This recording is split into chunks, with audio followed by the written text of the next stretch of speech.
Hey, what's up? It's your boy DJL7. Today, I have another candidate interview. I'm actually quite excited about this one. There's a lot of candidates who run for mayor. I'm not mad at that, but actually, there's not as many candidates running for borough president. I think that's actually a much more achievable goal and a politically mature goal. So I'm really excited to meet this guy.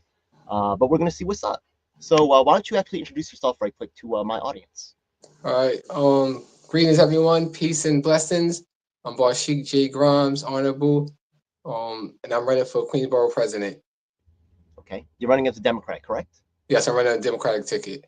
Okay, and just quick question is, do you have okay, well, let's get to the interview as regular. So the thing is that I'm sorry, I lost my train for a second. Do you have any experience running for office before? I've actually seen you in the picture at city council. That's another reason why I got excited about you. I've seen you actually interfacing with some other, I think the prior city council majority leader. That was pretty cool. You seem to have some political background. Can you tell me a little bit more about that? Yes. Well, my family has been very involved in the political process since before I was born, so I kind of inherited a will to involve myself in the people and what's good for the people. So I've worked on several political campaigns since I was about 18 years old, petitioning, canvassing, fundraising for several different candidates for several different positions. For about the last 20 years, I've probably worked on about 15 campaigns, majority of them in Queens, from city council to mayors to senators, assembly people. I've done campaigns, I've been supervising, driving petitioners around, dropping them off. I've done pretty much every role except candidate. Remember what I said earlier about political maturity? That's right. I can smell the actual experience on this guy, which is Yes. good, which is excellent. Yeah. And and, Something and to get excited about. in addition to my personal knowledge and experience, I've also studied international politics at St. John's University for a year.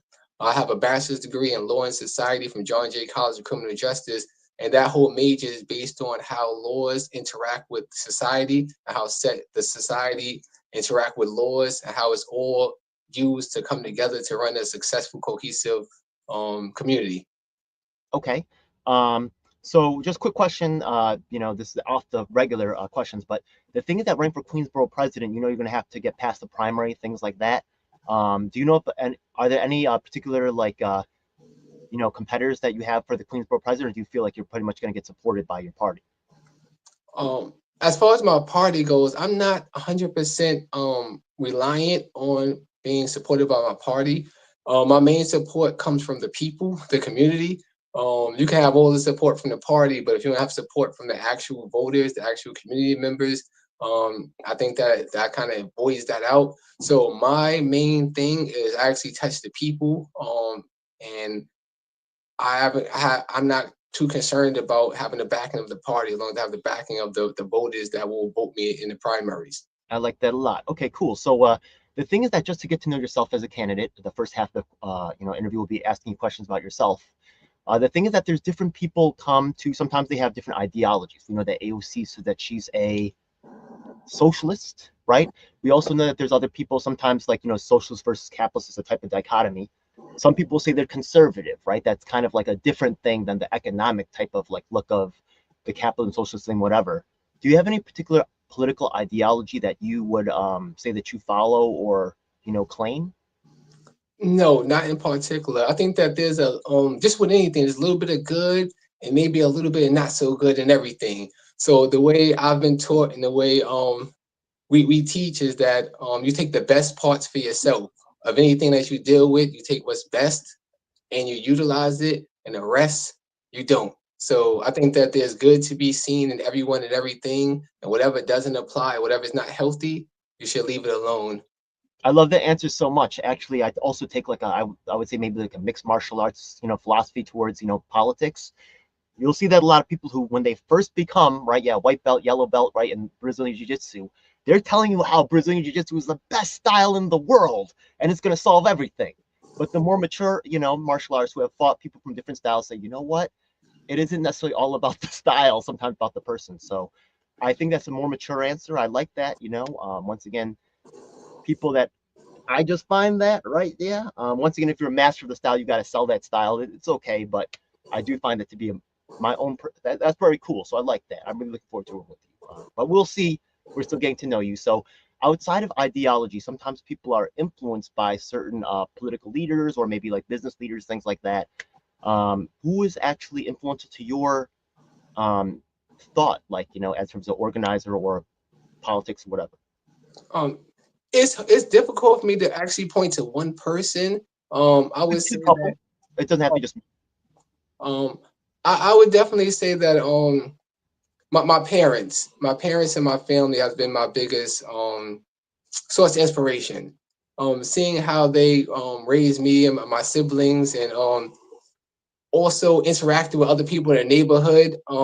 They surely taught me the value of investing in yourself, investing in your children, and investing in all the children and the people in the neighborhood. So seeing that dynamic always made me aspire to be a leader in the community as well, and to Um, give before you receive. Quick question. I know that you said you have a political and activist background. Can you tell me, did your parents or your other family, did they have certain titles or were they actually elected into office or anything like that? Um, well, I do have an aunt who is the deputy chief of staff for elected official. I have, and my parents were heavily involved in canvassing, petitioning, and interacting with the community in order to gain support for elected officials who seemed and promised and pledged to be there for the community. So I have a lot of influences through them. And there is one in particular, if I would have to say one candidate or one person, his name is Jack Leandre. He ran for city council in 2009 or 2008. Um, he actually was a very big inspiration on me because his whole staff was pretty much comprised of young people.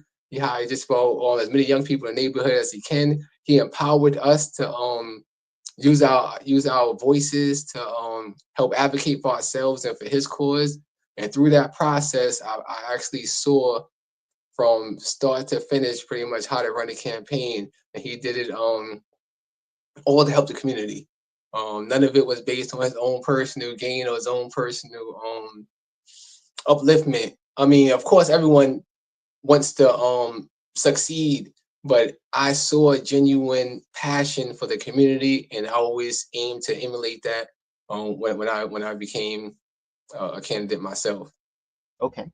So the thing is that different people come to this to the interview process or become candidates with different levels of experience.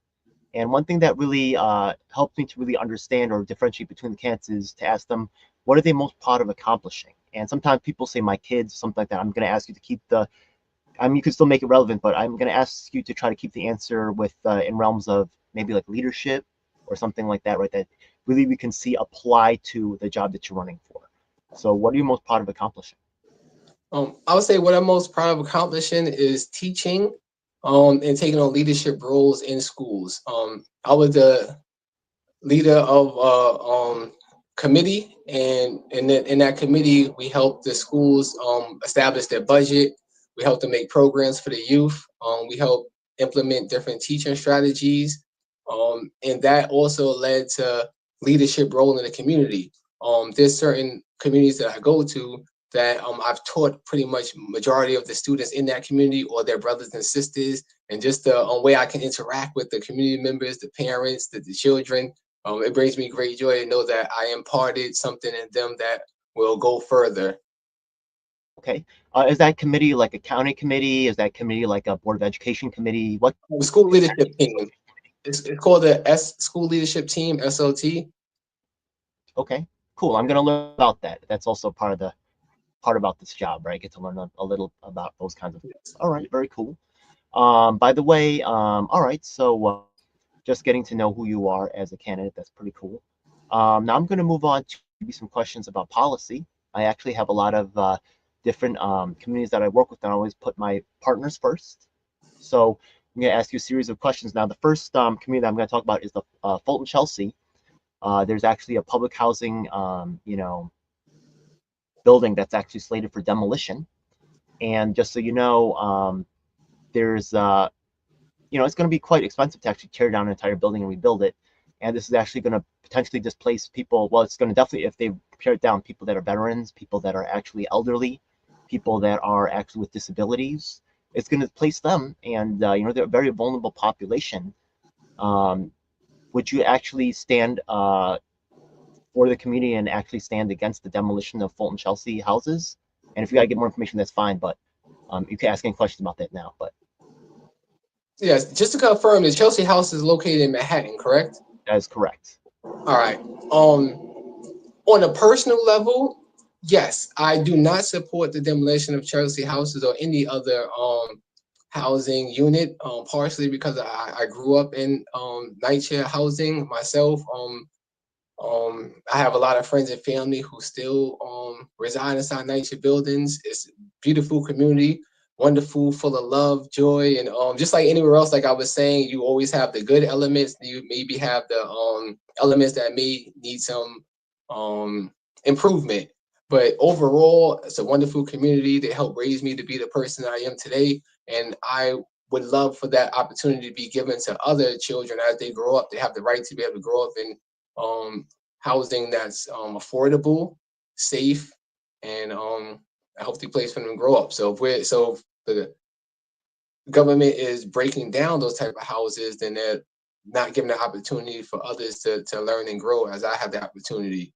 And on a political level, running for Queensborough president, I won't have the political influence per se to directly involve myself in the happenings at Chelsea, but I will be able to use my influence to perhaps advocate for it as I've done.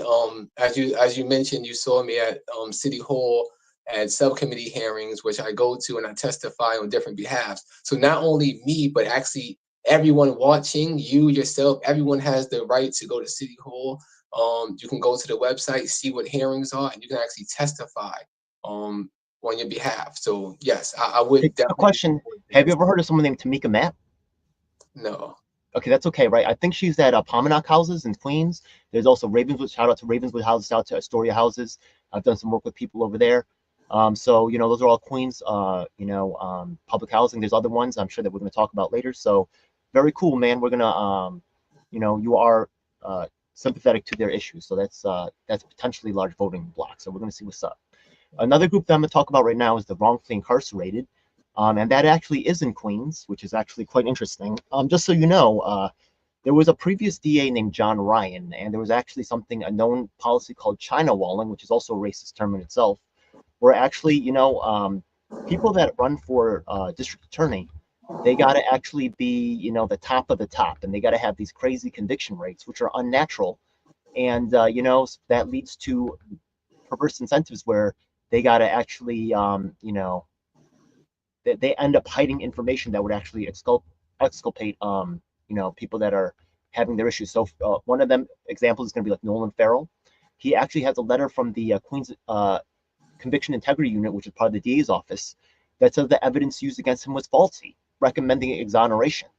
3 years later, we still don't have any exoneration for Nolan Farrell. There's another guy named Reverend Keith Gadsden. He was actually freed by the longest-serving state senator in New York State history named Belmonte Montgomery. Once again, he has not been exonerated either. That's specifically in Queens. I'm also working with Otis Johnson, the longest wrongfully incarcerated man in New York State history. His issue happened in Harlem. But would you actually support review of these cases of delayed exoneration for people that have faced wrongful incarceration, especially if it's provable cases of wrongful conviction? Would you support a review of their cases? Yes, 100%. I actually know people who have been the victim of wrongful incarceration, and what you're referring to is called prosecutorial misconduct. When the prosecutor is aware that there's evidence that could potentially exonerate or have the client or have the defendant found innocent, they are bound by ethics and law to produce that evidence to the defendants and the defendant's attorney. However, as you said, a lot of times they don't. I'm not going to sugarcoat it. You're 100% right. They just want the conviction. They don't care whether you did it or not. So not only am I sympathetic to that cause, I will use my power as Queensboro president to establish a task force that's specifically dedicated to reviewing those type of cases and helping make sure that the parties involved are given fair treatment, that they have their records expunged, and that they receive some type of compensation. I mean, there's no way to compensate somebody for time lost, wrongfully incarcerated, but I will do my best to ensure that they are made whole inside of some way. I'm going to introduce you to these people very soon. All right, we're going to do that after the call. But I really appreciate your allyship on that particular cause. These people have been victims for decades, and your help is greatly appreciated.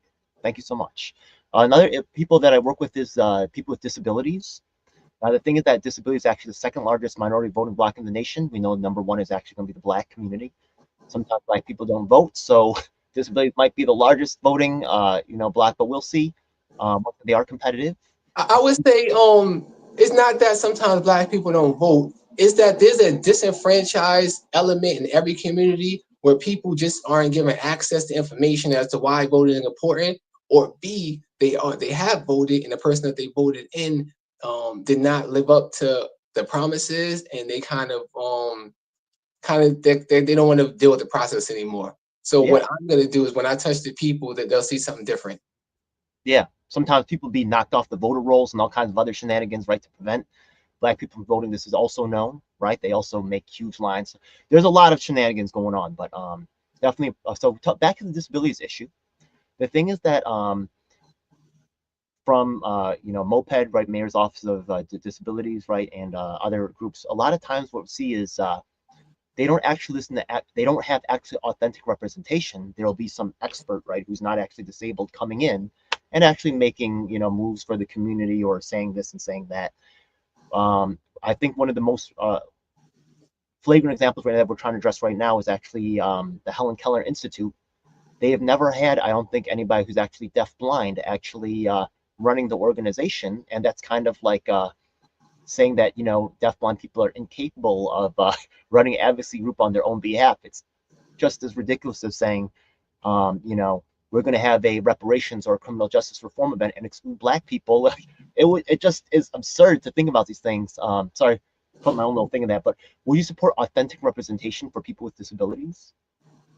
Yes, not only do I support authentic representation of people with disabilities, I'm actually someone who has disabilities. Okay. So I've managed. Well, this is what I say. Because I'm a special education teacher, I dedicated my teaching career to special education. We consider we say exceptional.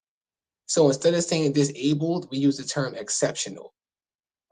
So when I greet my students, we don't call them students with disabilities. We call them exceptional students, and if they have multiple, twice exceptional.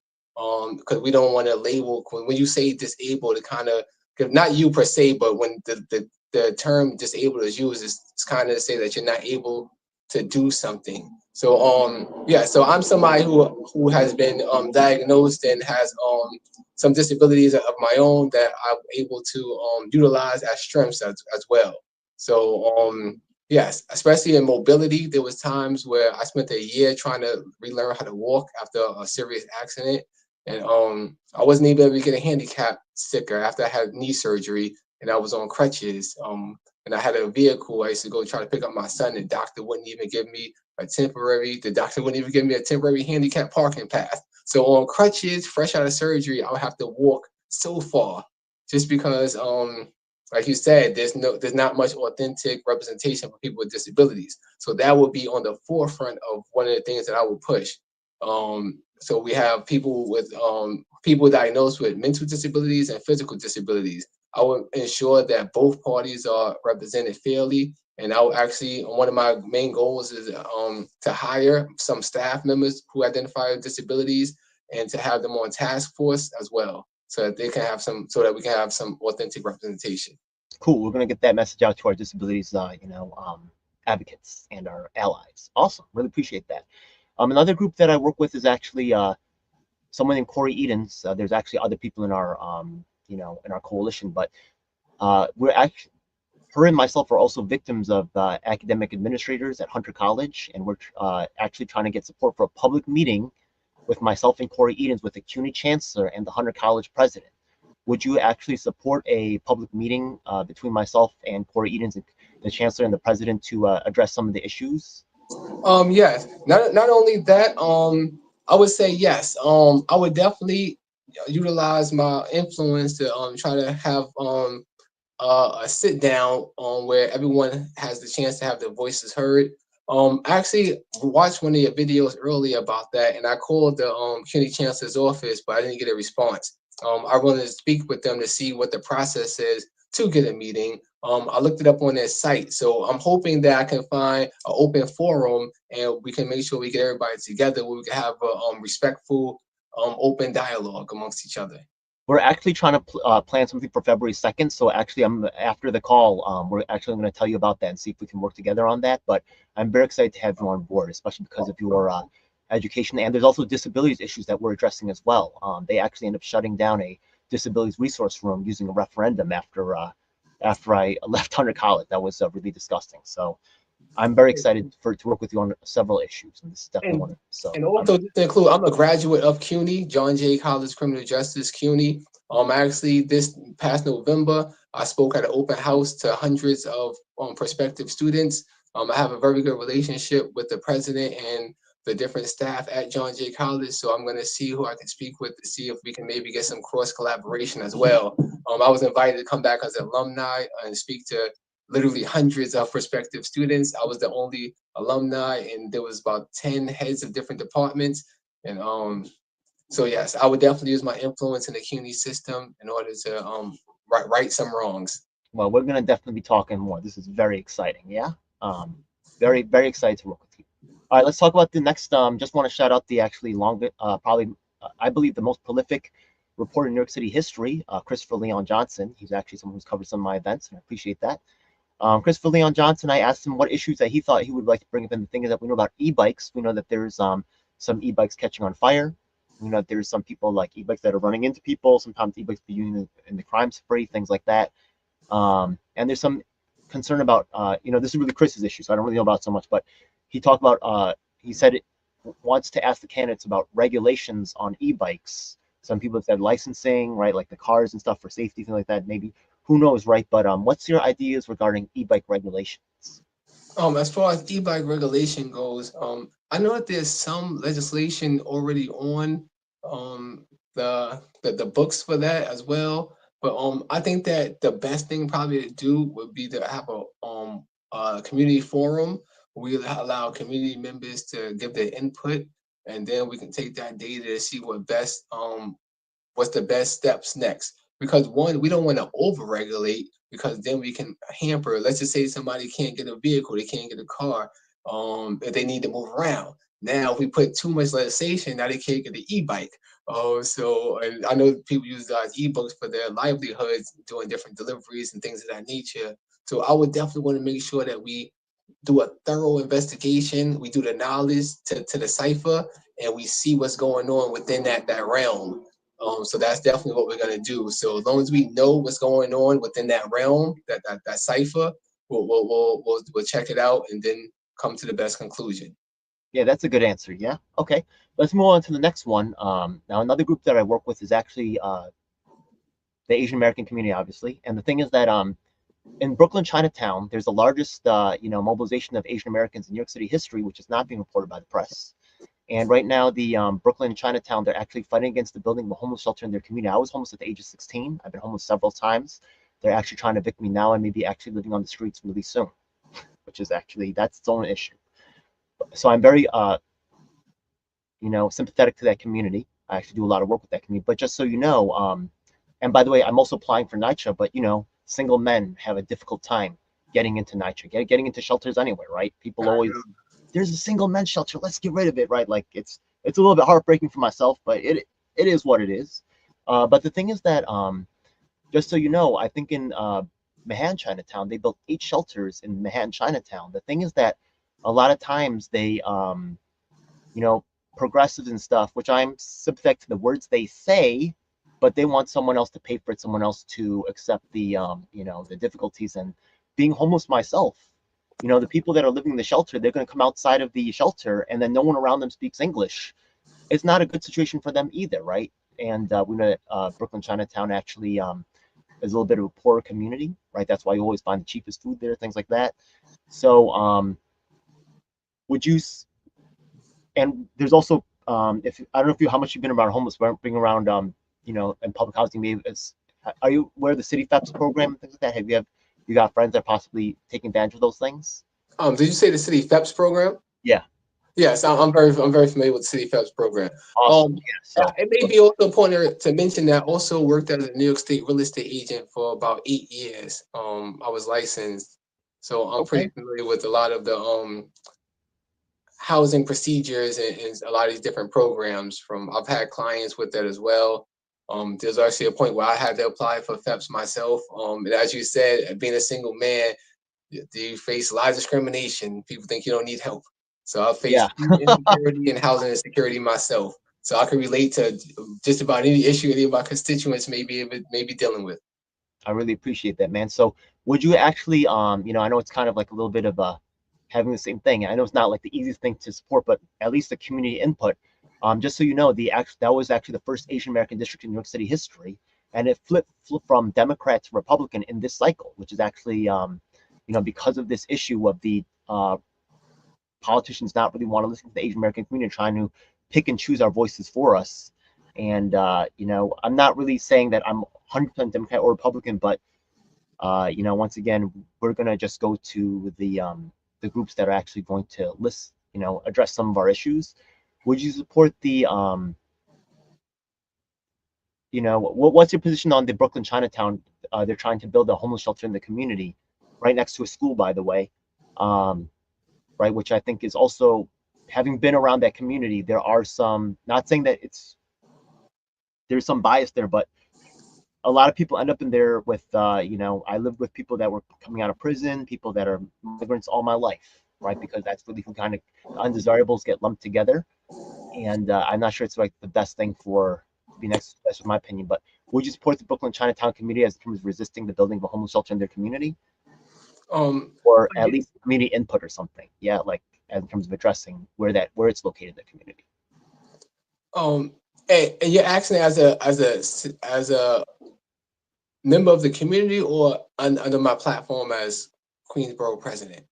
I just want to Both, know. I guess. I have to be considerate to the Brooklyn borough president and their policies and how they administer things in their borough. So I won't be able to kind of address that as the Queensborough president candidate because that's outside of my jurisdiction, or that will be outside of my jurisdiction. But I will say Um, this. just throw some, just to shovel something in there, right? Yeah. The thing is that, imagine that, you know, this was happening in the black community. Imagine that they were right. There's a preponderance of shelters being built specifically in the black community versus the white community. Would you be able to stand against racial, like they call it redlining? You know what I mean? The targeting of certain communities for certain programs that, you know, no matter what borough it's in. Yes, I would say yes. This is something that I would go. I would be in opposition to certain programs. However, although I am a black person, a black man, I think that all people are one. There's a saying that me and my family have. We say we all is one. We're all one people, one nation, one planet. So I actually have a great grandfather that's white. I have a great grandmother that's Native American. I have black people in my family. I'm very sympathetic to all causes, because all causes affect children and people. So it's not that it's the neighborhood that it's in. I'll show you some pictures when we're done as well. You'll see me with a lot of Asian Americans. I love all people, but you'll see me interacting with several different people. So it's not particularly that it's inside that neighborhood. I answer that way because of the borough. If you ask me about a specific area in Queens, I will be able to say, yes, I will use my influence and my political power to address that issue. But I will use my voice as a citizen. Yes, I think that we need to be careful, especially when there's schools in the area and as a public school teacher, about where we put certain things. It is not necessarily because some of the people may be coming out of jail or formerly incarcerated, because as we said, not everybody who's incarcerated actually committed any wrongdoing. A lot of times, they were wronged. And actually, 54% of people incarcerated are dyslexic. And Yeah. the stats will go even higher. So I would say that we need to be cautious in how we help people re-enter society and how we address the needs of the people. So yes, I think that there should be, and we also want to be careful not to segregate people either. Just because they're in a shelter, I don't mean they should be segregated, banished to the wasteland somewhere where no one ever sees them, where they can't have access to stuff. But I think that we should definitely ensure that we're looking at proximity. We're looking to make sure that the neighborhood can sustain the new influx of people. And that's also one of my points that I spoke to when I went to the city hall, when I said that when they're building thousands of new units. I said they need to build at least 4 more schools to house these students, because if you build thousands of new residential units and you leave the same amount of schools, that's going to overpopulate, and it's going to be a whole trickle down effect. So yes, I think that we need to be very cautious in where we place shelters in any public institution. We need to be very, very aware of what we're doing, how it's going to affect those already there. I think that if we do that the correct way, there will be seamless cohesion amongst the community members, and there should not be any reason for any type of disunity. So as a private citizen, yes, if that, and again, it's what the people want. I don't live in that neighborhood, so it would be more so if it's what they want, then yes, I think that the elected officials should go with the needs of the people. So let's just say, for example, I don't live in Woodside, but over the summer I attended a Woodside senior event. I helped serve food to the seniors and things of that nature, and I helped them. Now, if they were to, well, I formerly lived in Woodside before, but if they were to have a need that I may not be particularly knowledgeable on, I will rely on the wishes of those in the community, and I'm here for the community. I appreciate that. Yeah, okay. This is the last question for my partners, then we're going to talk about some of your other programs, right, such as the community-based, community-led leadership, right, jobs to everyone, sustainable foods, things like that. We're going to get to some of the your own personal platform stuff. Thank you for being patient. But this is my last question. It's a little bit more intricate, so it's a hypothetical question as well. So to try to understand your problem-solving abilities and how you approach certain things. So the last community that I'm actually allied with is actually the trans community. Let's talk about that for a second. And so the thing is that in this hypothetical example, let's say that we know that trans people face a lot of discrimination. They are actually facing job discrimination. They are facing, education, housing discrimination. So a lot of times people that are trans actually end up needing services like public housing. That makes sense, correct? Yeah. So in this hypothetical example, right, let's suppose that 10% of the people applying for public housing are trans, okay? And then we see that only 1% of the people that are actually living in public housing are trans. So we're like, why is there this disparity? Something seems to be off. So we consult with the trans community. We say, why do you think this is happening? They say, we're getting beat up, we're getting discriminated against, we're getting treated bad. Sometimes, they beat us up, and then we decide to leave of our own accord, things like that. Now, whether you approve of their, and I'm going to get to some specifics of that later, but whether you approve of their lifestyle or not, right? What will you do to assure this, this community fair access to government services? There's no law saying that you can discriminate trans people, but you see it's happening anyways. So, what do you do?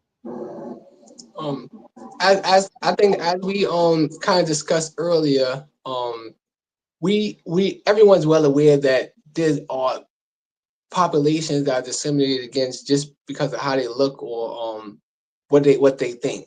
The way my administration is gonna run things is that we're gonna make sure that everyone is given equal access and treated fairly for rights. So I do that, one, because, as I said, I interact with a lot of different people, and I think that all people are one. So I choose my best. I do my best to unify and look at what connects us rather than what separates us.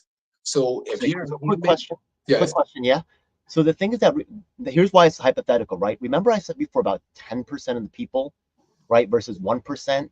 yes, And sometimes those numbers, right, could be, some people question the numbers, and that's fine too, right? But the thing is that we look at this kind of like idea that there's some kind of like numbers being used, right? Yeah, How do you use those numbers to really, or do you incorporate those numbers as in terms of like building a solution? And then also like, by the quotas are just so quite unpopular with the candidates, right? They usually don't like do quotas, but that might be an idea, right? Sometimes people might say, oh, let's set aside separate housing for the people who are trans, but then that could be also considered ghettoization, right? If we said all the black people, let's shovel them into one housing in one community, is that really, I mean? So it's a little bit complex. What's your viewpoint on how to use the numbers to really, you know, um, make your solution to this problem? That's a great question. As I've stated, I'm a graduate of John Jay College of Criminal Justice, where I took a statistics course where we actually learn how to make statistics and polls. The only thing with using numbers I realized rather than actual input from the people is, let's just say we use your example of 10% apply and 1% get it. That may seem like it's off. Now let's just say we use the statistics that 9% get it and 1% get it off, and 1% doesn't get in. Now that whole survey could have been of 10 people. So we would use numbers based on thinking that, hey, only 10% got it, but no one tells you specifically how many people were surveyed, and that's how they skew their numbers. Because they can say, oh, like I can tell you right now, 100% of people I polled said that they're gonna vote for me. I didn't tell you that. I only asked my four friends, and 100% of them said yes. So that's why we have to be very careful when we use statistics. I would rather use direct feedback. But yes, I think that everybody should have equal access to everything, regardless to their circumstances or their beliefs or how they look. So I would do my best to protect. To answer your question directly, everybody will have access to their community boards and to reach out to me. And if anyone is dealing with any particular issue, they will reach out to me and my staff, and we will ensure that they're treated fairly and that there's eyes looking in on what's going on with them. Because maybe not everybody wants to be in the same house, and like it could be a bunch of different issues. So I really like to do things on a case by case basis, and that's why I'll say we have to be very careful with statistics because they can be used to skew beliefs and ideas. Okay, But so yeah, I'm going to if speak to you anyone one has any question issues, just they because reach it's out to kind me. of like because your experience on this. So the thing is that like the Medicaid program, we know, right? They actually, when you film in Medicaid, you will check mark, right? Am I black? Am I white? Things like that. So they're able to, and that's what the Medicaid system uses to try to determine if there's bias going on, as in terms of, you know, um, treatment of black people. And we know that black people are actually given pain medication less than white people. This has actually been proven, right? Or supposedly, right? Once again, we question the studies, but I can also see concern for this, right? If people are filling in housing applications for public housing, and they have to check mark if they're trans or gay or not, right? Yeah, and the thing is that they might be worried, is this information going to be used against me when I'm actually? So I could see.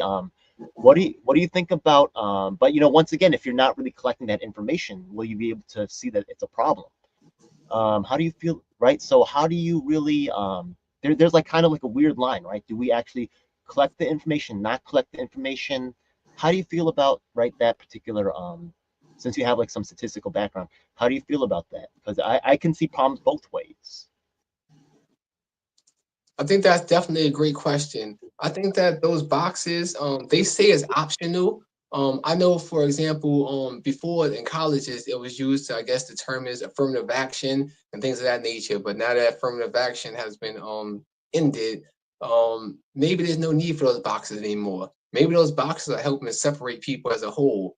Maybe we need to just have one human family, unite all seeds, and be considered just one human family. And Yeah, yeah, maybe those boxes, maybe there's no need for that. And then maybe each person has the right to advocate for themselves. They feel like they're being treated unfairly, or if statistics, certain statistics are just factual. For example, the Black women maternity rate.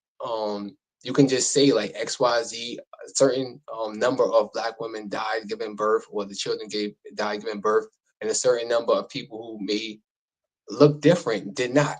So there are just certain facts that just stand alone.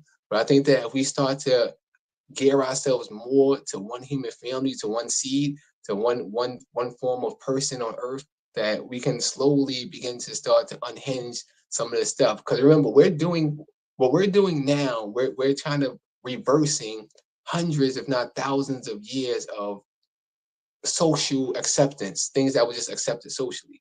And especially when you take into consideration that in 1964, non-whites were given the right to vote in the United States.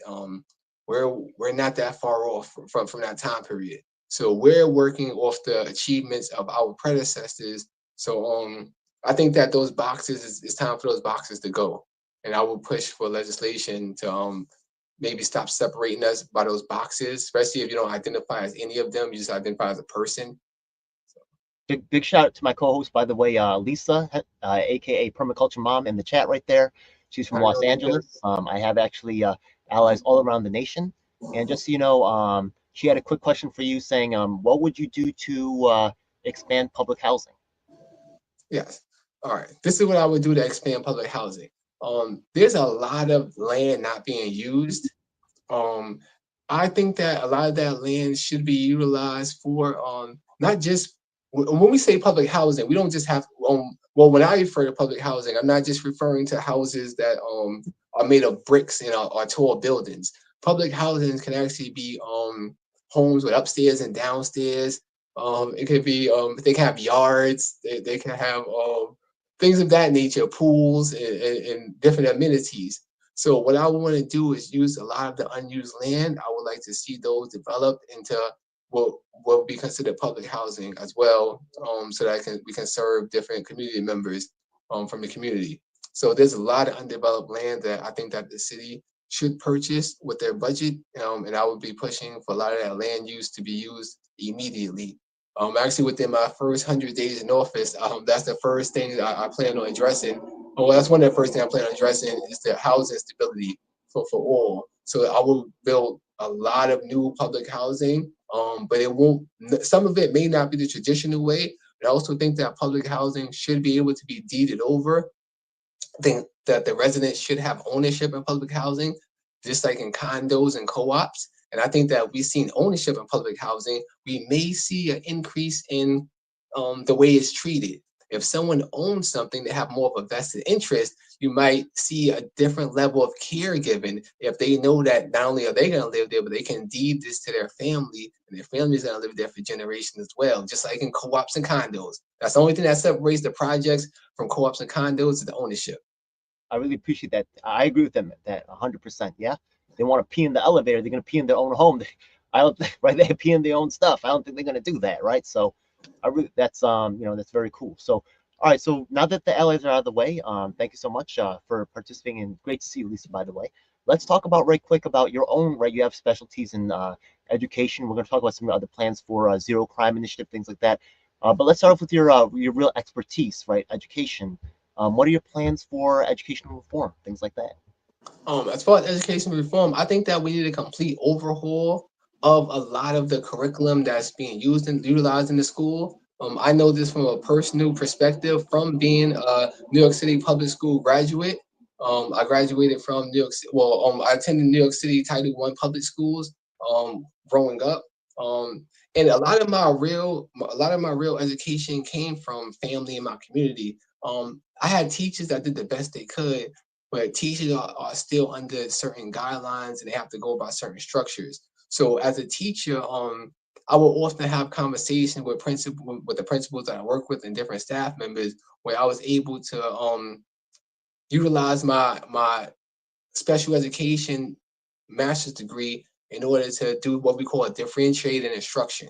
And I did that knowingly, knowing that I did not want to be a general education teacher because you are stuck under certain guidelines. As a special education teacher, it allows me the ability to teach the students in front of me. You get to identify with them and then use different strategies to teach them. General What's the education difference between this and IEP, Individualized Education Plan? What's the difference between that?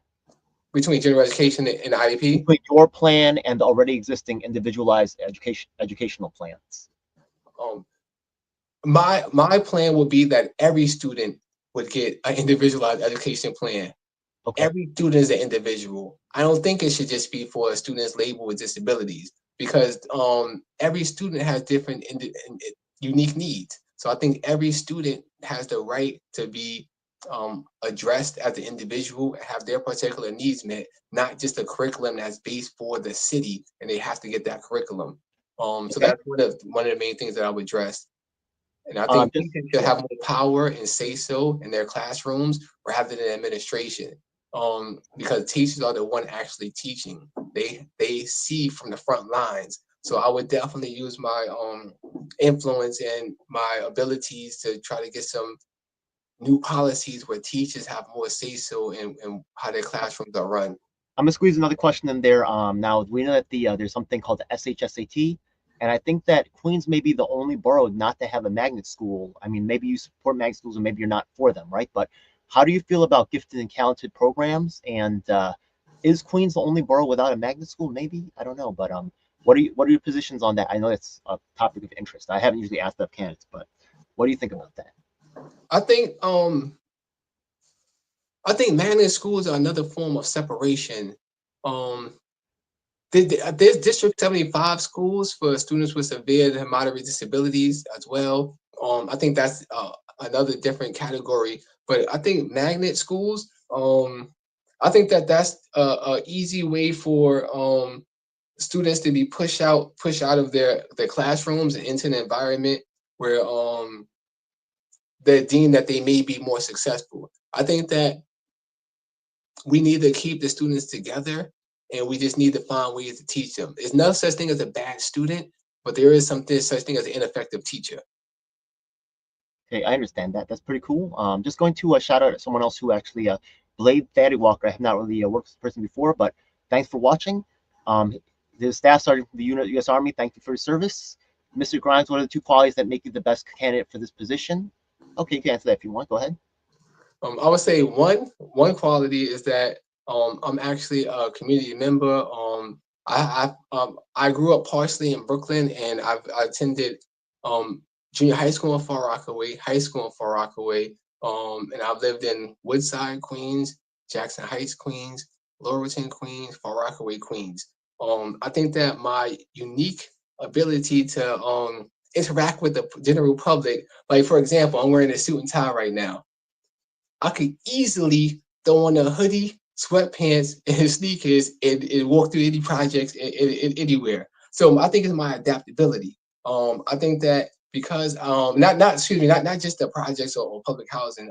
I also go into just several different communities. I think my ability to identify and relate with people and my compassion for people, and I think a lot of my personal experiences allow me to connect with people in a unique way. That's one quality is my ability to connect with people. The second Okay. quality is I am a fierce advocate for justice. That's actually our motto at John Jay College. I will stop at nothing to ensure that justice is given to for my constituents and for myself. If someone is treated unfairly, there's steps. So, for example, if you're disrespected by a police officer or if they treat you in a way that's not right, you have the right to make a 311 complaint against that officer. You have the right to address that officer, or you have the right to just have your voice heard. I'm a stern advocate that we need to be fierce advocates for the community and for ourselves. Whenever you're wrong, there are several ways to right that wrong and to bring awareness to it. I think that as a people, we just accept too much, thinking there's nothing we can do about it. Me as a candidate, I'm going to make sure that not only are you going to advocate for yourself, but once you reach out to me or my staff, you're gonna have the Queensboro president advocating for you personally. I appreciate that. Yeah, and just so you know, most of my audience nowadays is actually leaning more right. But just so you know, sometimes when cops do good things, we got to celebrate them. But when they do Yeah. bad things, we got to hold them accountable.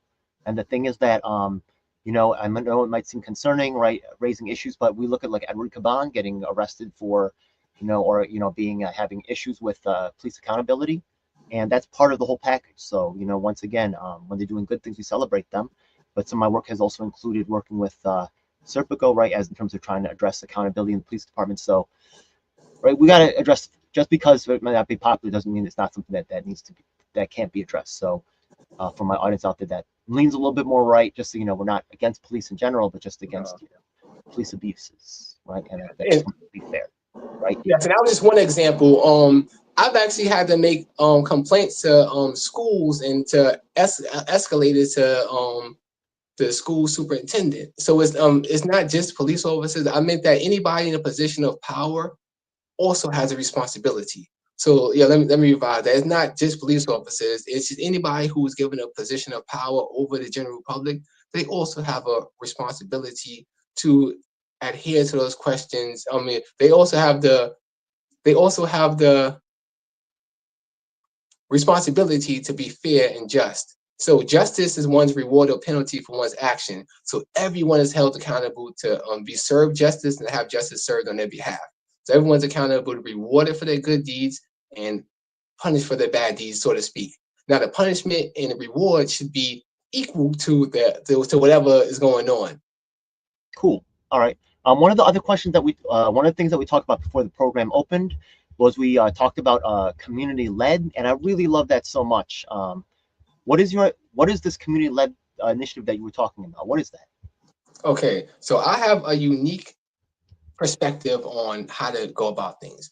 One, because the way I was raised by my family and by my nation and by everybody in general, we are stern advocates that, as the Constitution say, the power is in the people.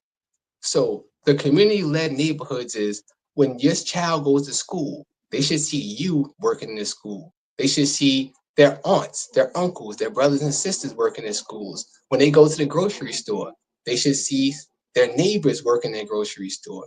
When they go to daycare, every different facility within the neighborhood, they should see people who actually live in the neighborhood. And that's gonna be one of my main things. I'm gonna go neighborhood to neighborhood and speak with the business owners. And of course, we cannot force business owners to do anything, but because they own the business. But it behooves them. It's in everyone's best interest that you hire people from the neighborhood. One, because they have most likely established relations in the neighborhood. You can drive up business because if my brother, sister, uncle, aunt, mother, father, grandmother work somewhere, I'm going to be most likely more motivated to patronize that business. Why? Because someone I know personally is benefiting from that business benefiting. So that's one thing. So not only that, we're talking about schools, daycares, stores, construction. People in the community should not have to watch other people thrive in their community when, for no fault of their own, they're not able to obtain some of these jobs. So I think that we need to not lower the standards, but let's remove some barriers to get some of these community members into employment in their community. I love the answer so much. If I could just shovel it, sorry to I just want to shovel on something, just for the Brooklyn Chinatown community that's watching. Just so you know, I know you're resistant to that. One of the reasons why you're resistant to the shelter is because you're worried that they're gonna import people from outside the community and inject them in the community and make you guys take care of them. But what if that shelter was taking care of homeless people from your community, right? That might actually change, right? If you got, you know, I've met there's homeless Chinese people that are in Chinatown, and if once again, if you're taking care of your own community, I think that there would be a lot less resistance. So when you think about right the solutions, right, and also right the person who's hired to actually build that the shelter is actually a $1 million right organization that's kind of hooked into the politicos, right? If that was actually your own people running that shelter with taking care of once again community members, that's really the key. So I really love that answer so much. I always say trust the people that've been with you, not the ones that they give you. I really, we'll see. I think me and Bashek may be having an ongoing relationship for some time just because of a lot of the answers he's giving. I like it a lot. So just props to you, man. I like that. Yeah, I have more candidate interviews than anybody else on YouTube.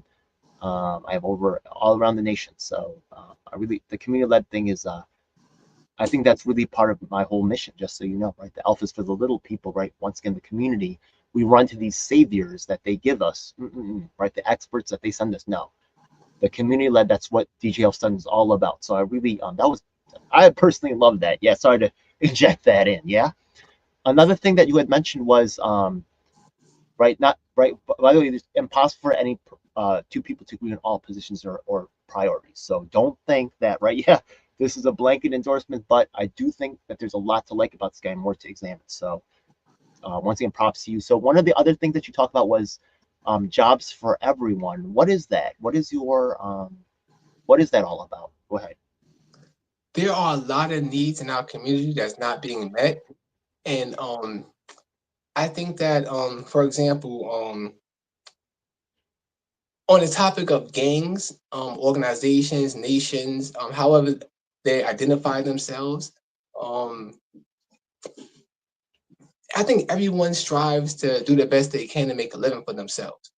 One of my particular campaign platforms is that I would like to go to neighborhoods and meet with all community members, regardless of what they identify as. As we were speaking about earlier, to me, everybody's a person, and I would like to start to develop programs where maybe if we give more opportunities to get involved in other things, that there will be it will be a trickle down effect.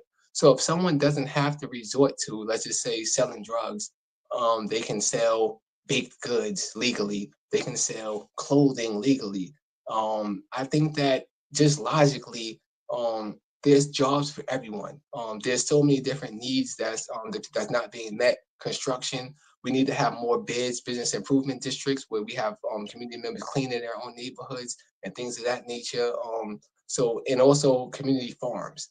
I think that every community should have a farm. There's no reason we have too much land for anyone to go hungry. Um, I think every community should have a farm. When I say every community, I mean literally every block should have some form of community garden, and then the community members could also work there. The community members can work selling the produced goods. I think there's just a limited amount of opportunities. I think that every community needs a recreational center. If you don't have anywhere to go except the streets, you're going to be in the streets. But if every community had a recreational center, I'm not talking about one for like a district. I mean, literally every couple blocks there should be, or every block there should be some form of recreational center for these young people to go to. That's creating jobs for people in the community. That they big homies, big brothers, big sisters, they can work in these community centers and have staff, have leadership roles, have salaries, and things of that nature. So there's jobs for everyone. We just have to make the jobs for everyone. The You know, I've need is actually there. applied to work at some of these community, groups that are actually in the area, such as Mayday Mhm. Space, things like that. But I'm actually blackballed from working at any of those organizations, which is really tragic.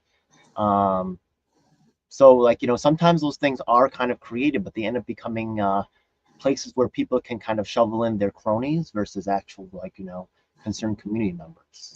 I Like, have a safety net in place. The reason why that will not happen in the ones that I establish is going to be because established leaders in the community are going to be the heads of these different community centers. So I'm quite sure that they're already well respected by the community. They've dedicated their lives to the community, and I think that they're in the best position to know who in the community is the best for certain roles. We already have leadership. That's the way our communities run is not particularly regulated by any sort of outside entity. All of our communities are self-run. Um, well, I think actually, sorry, let me just shove in one like little thing here, right? Yeah. So yeah, look, I can get it in some ways too, right? The thing is that like I've worked for the not-for-profits and things like that, right? And the thing is that like the not-for-profits are not supposed to be engaged in electoral activities. But if we're real about this, right? The not-for-profits funding is determined by elected representatives. So how can they not? You know what I mean? I don't think it's fair for the NFPs. I'm not going to blame them and say, look at what you're doing, right? You're not supposed to do this. Let's be real, right? When the person is controlling the job, that they have to, right? I don't see any other way. So the thing is that a lot of these not-for-profits end up becoming, right, like kind of like total arms for the electeds and stuff, which is what it is. So, um, do you have any particular? You get what I'm saying? yes. So it's kind of like a tough cookie to crack, but how do Um, you actually try to mitigate? Right? I think you're saying some of those things now, but the reality of the situation is that when they're getting government monies, they so how are you going to mitigate that from happening? I think and that's blackballed because I actually force conversations on uncomfortable topics, which I'm penalized for instead of rewarded. yes, and actually, I've faced a similar situation, especially being as teacher. I actually had to leave a couple of schools because I fiercely advocated on behalf of my students for services they wasn't getting, or for inadequate services and for treatment. And I realized one thing: certain people are either A, they refuse to see the truth, B, they see the truth and don't care, or D, they don't see the truth and they need to be taught. So I think first we need to identify which one is going on. If they know the truth and don't care, we need to repel, leave them alone.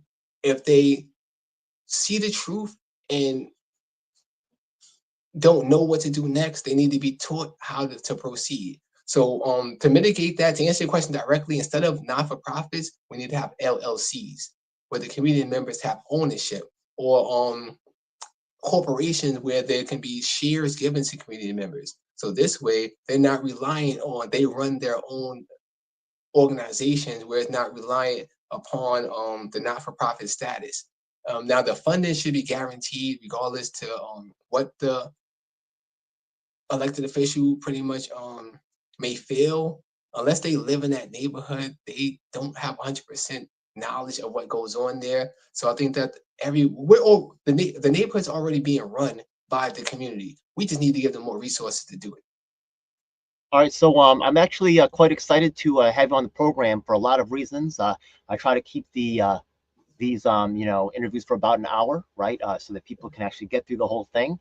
I know it's like difficult to watch all these things, but just so you know, before I kind of like ended up, right, I'm going to ask you about your contact information, stuff like that, right, in the thing. And but before we do that, is there any particular issues that you want to kind of like talk about before we kind of like we're bringing it to a close? If there's a couple things, that's fine. But oh, did we lose? We lost him. Hopefully he jumps back in. Yeah. Can you let me see if I can text him right quick and see if we can bring him back in. Yeah. Can you jump back in? Maybe you hit the wrong button. Yeah. Can you jump back in?